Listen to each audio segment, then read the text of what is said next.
रहनुमा पीटीआई जुनेद अकबर का कहना है कि आज शाम 4 बजे तक गवर्नर ने हल्फ न लिया तो स्पीकर हल्फ लेंगे। पेशावर हाई कोर्ट ने आइन के मुताबिक हमारा जमहूरी हक हमें दिया है।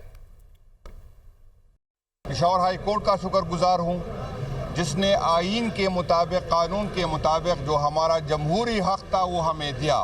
मैं आप सबका शुक्रगुजार हूँ कि आपने ये सियासी जंग भी लड़ा, आपने आईनी और कानूनी जंग भी लड़ा। अगर गवर्नर साहब ने हलफ उठाने से इनकार किया या अवेलेबल नहीं हुआ तो चीफ जस्टिस साहब ने स्पीकर साहब की जिम्मेदारी ली गई। इंशाअल्लाह ताला 4 बजे हमारा नया चीफ मिनिस्टर साहब जो है वो हलफ लेंगे। हम जिसके साथ मिले सब पॉजिटिव होते और हम आज भी उनसे ये दरख्वास्त करते हैं कि किसी का अलाकार न बने।